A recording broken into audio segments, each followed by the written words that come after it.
Guys, I don't know if you noticed, but I'm actually an Olympian. Look, a real one. I've competed in the Olympics and I've won a few medals. Look at this. This is my proof. Now, before you start asking what sport I played, Alright, I'll clarify. In middle school, I competed in this statewide competition called Science Olympiad. It's basically the Olympics, but instead of running fast or lifting weights, it's a bunch of kids seeing who's the biggest nerd. And with the Winter Olympics wrapping up, I figured what better time than to talk about this time in middle school. But yeah, these are your boys' medals. Let me take them off because they keep on clinking and clanking. The way my state Science Olympiad worked was that schools would build teams and they would compete in a bunch of different events. Some of those were astronomy, weather, engineering, all of that nerd stuff. And most events were done in pairs or in small groups. And you'd either take a test or build some crazy contraption depending on the rules. If you placed first, second, or third in your event, you would win a medal. And at the end of the day, the school with the best overall score would win the tournament. And that team would then go and compete in nationals. And for some reason, my school looked at me and said, "Yep, that kid right there, he's built to study the weather." But I'm not gonna lie, I was pretty excited. Because growing up, I loved science. Comment if you love science too.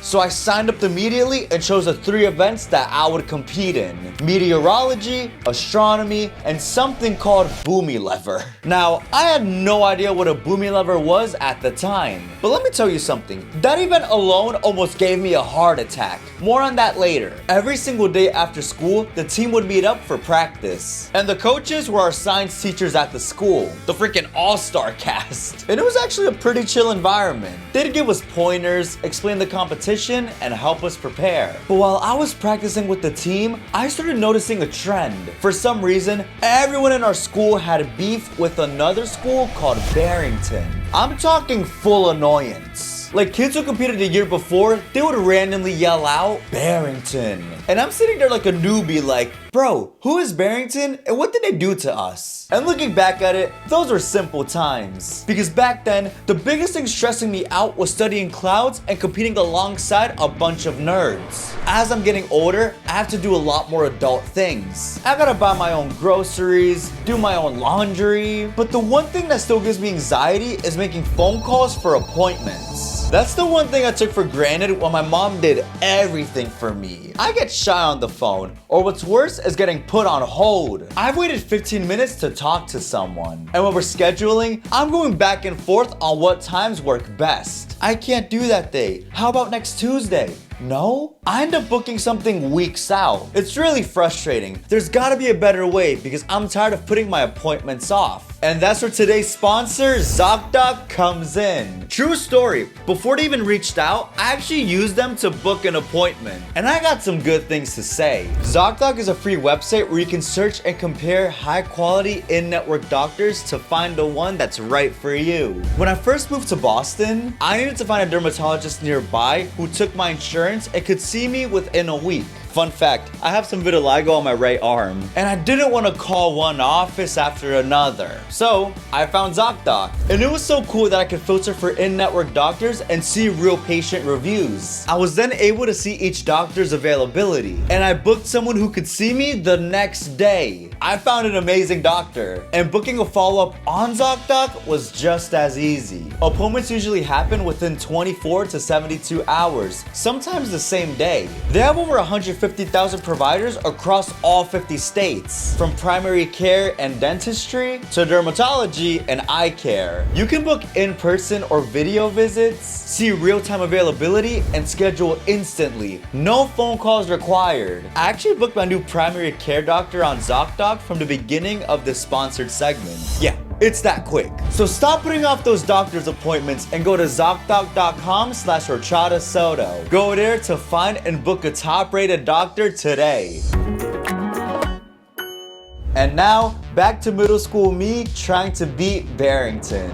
Because it was finally time to start preparing for the events. The first one was meteorology, the study of weather. We were preparing to take a test on clouds, temperature, and precipitation. And my partner for that event was this classmate 1 year above me named Owen. Now, Owen was one of those kids who was naturally good at science and engineering. The year before, he literally won gold building a robot out of Legos. He was our Tony Stark. Owen was able to build this in a cave with a box of scraps. So having Owen as a partner made me feel pretty good. We worked well together, and every day after school, we would study these clouds to the T. The Weather Channel should hire me. So although today is 35 degrees, it actually feels like 30. But that makes no sense, because if it feels like it, doesn't that mean it is? Yeah, never mind. Maybe don't put me on that Weather Channel. We did work hard though. Now, my second event was astronomy. And my partner for that one was this kid named Jackson. And he was also a grade above me. But when they paired us together, he was not thrilled about it. You can just tell he was thinking, great, they just gave me a 6th grader. But eventually, we started getting along because we realized something very important.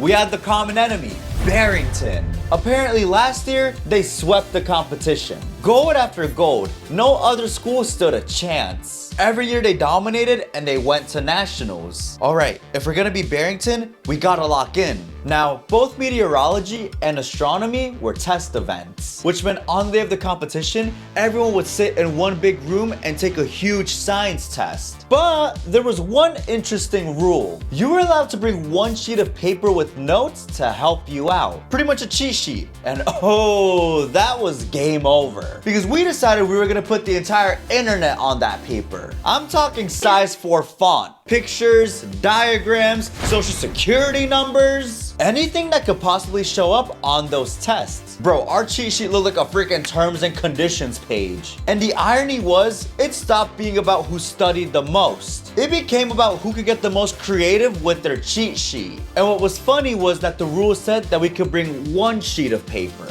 but they never said how big the paper had to be. So we were jokingly saying things like, yo, what if we just pull up with a whole poster board? Imagine walking into the test with a giant scroll. Now, moving on to my third event. It was something completely different. This one was called Boomy Lever. Now, if you never heard of Boomy Lever before, don't worry, neither had I. Basically, the goal was to build this crane-like structure out of wood. You then hook this structure to a wood panel. Then you hook a bucket to the end of the structure and fill that bucket up with sand. And the team who built the lightest structure while holding the most amount of sand before breaking would win. So imagine spending hours building a tiny wooden crane, and then you gotta watch it be destroyed in front of an entire crowd. Yeah, that was Boomy Lever. And my partner for this event was my friend Dimitri. Shout out to him, one of the coolest people in middle school. And building this thing was not easy because the material we had to use was called balsa wood. And if you've ever touched or held balsa wood before, it's insanely light. Like lighter than cardboard. You are practically building this thing out of toothpicks. And here are some pictures of some other balsa wood structures that I have made in the past. All of these were made for Science Olympiad throughout middle school and high school. Let me know if you want to hear those stories. And our teacher would always walk around reminding us of one very important rule when it came to building these things. Don't forget the triangles. I mean, they would make the structure stronger. So Dimitri and I are sitting there after school building this thing like two tiny construction workers. We're carefully gluing these wooden sticks together. And speaking of, that was the real enemy,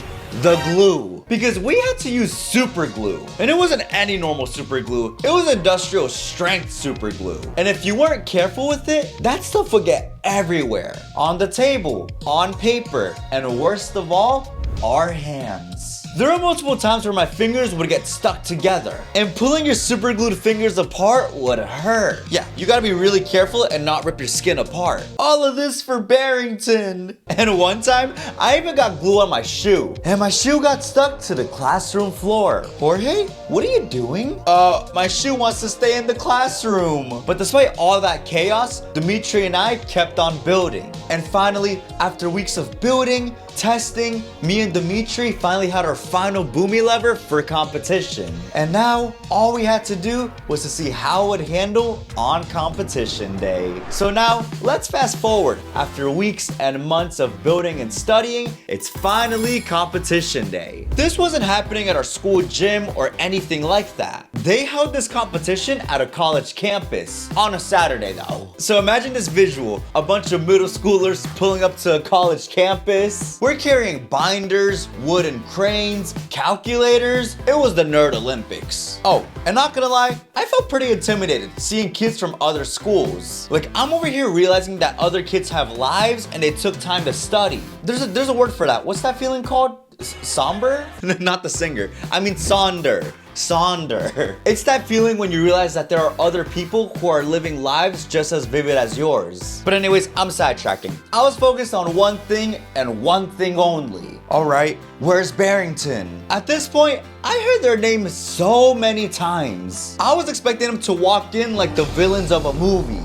And let me tell you, when I saw their team show up, oh, I felt some tension. Those kids looked serious. They have matching team shirts, organized binders. They walked in as if they already won. Yeah, very ego-driven. Yep, that's Barrington. Lock in. So, the event started. And the first one of the day for me was meteorology. Now, remember, this was a test event. So everyone goes to the classroom and sits down to take the exam. And the room looked like the Weather Channel headquarters, guys. There were charts everywhere, weather diagrams. Kids were flipping through their cheat sheets as if they were reading ancient scrolls. And I swear, Barrington pulled out a magnifying glass for their cheat sheet. However, me and Owen, we pull out our masterpiece of a cheat sheet.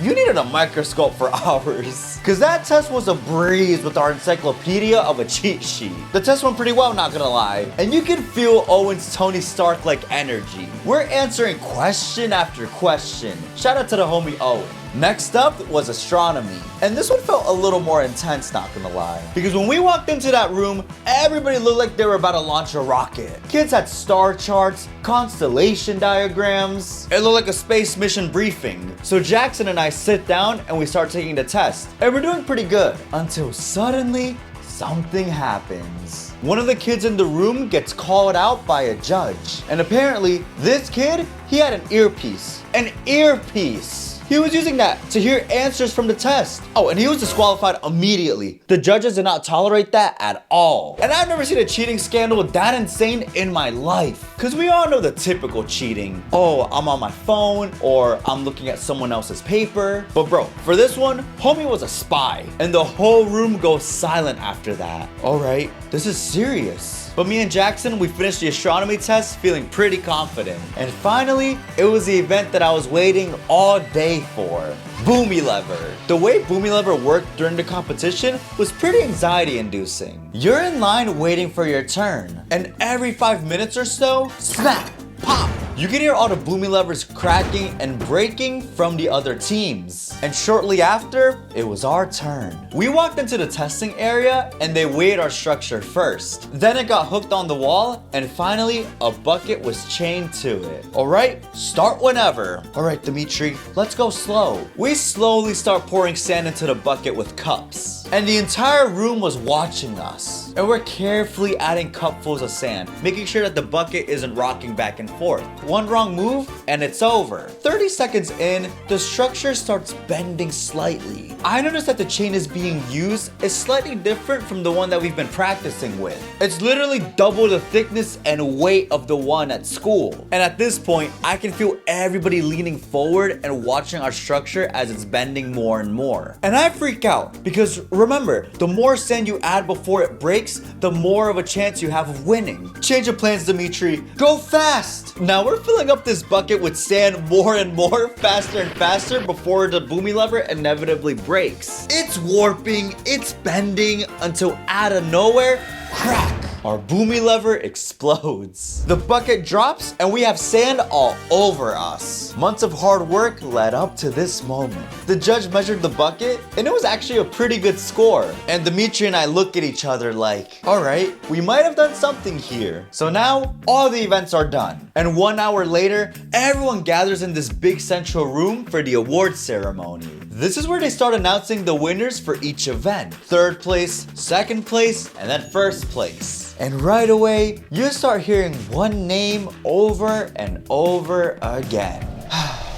Barrington. First place in anatomy, Barrington. First place in entomology, Barrington. I'm sitting there like, all right, bro, we get it. Apparently, their school had Science Olympiad as an elective. So while we were doing this after school with glue and the power of friendship, these kids were basically in science boot camp. However, a few minutes later, they start announcing the results for astronomy. That was one of your boys' events. And what did the announcer say? Third place, Lincoln Middle School. Second place, Nathaniel Green Middle School. Bro, that was my school, me and Jackson. And I'm freaking out. Wait, what? Yeah, I was excited and I grabbed my silver medal. And that feeling of going to the front to grab your medal is a feeling like no other. It was a huge win for me and my school. Barrington got first for that one. But that doesn't matter. That doesn't matter. And not so long after, they then called Boomy Lever. And did we win something for that one, ladies and gentlemen?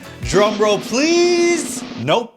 Apparently, that one was really competitive. Yeah, all that super glue for nothing. Hey, it means y'all just can't trust me building a crane. They kept on calling event after event. And every time one of my teammates won a medal, oh, we were so excited. Owen snagged another gold in robotics, an absolute legend. And speaking of Owen, the final event that they called was meteorology. All right, in third place, Barrington Middle School. Ooh. You can hear everyone frowning upon them for not getting first on that one. What happened, Barrington? In second place, Nathaniel Green Middle School. Yo!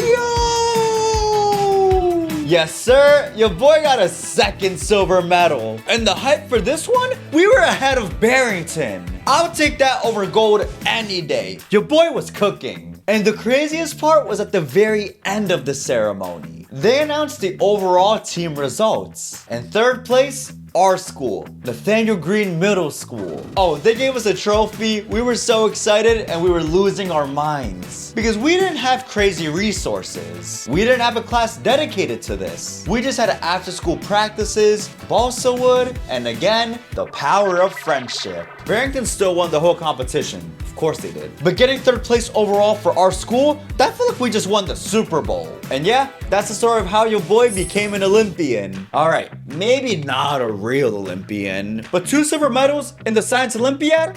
I'll take that. Clink! Clink, clink, clink! Yes, sir. Thank you guys so much for watching. If you want to hear the stories of my 7th and 8th grade Science Olympiad competitions, let me know. They're pretty good. I mean, not only pretty good, things actually get a lot crazier. Oh, and grab your YouTube's Horchata shoulder rider while you can. They're about to go out of stock in a few days. But anyways, I'll see you all in the next one. Bye!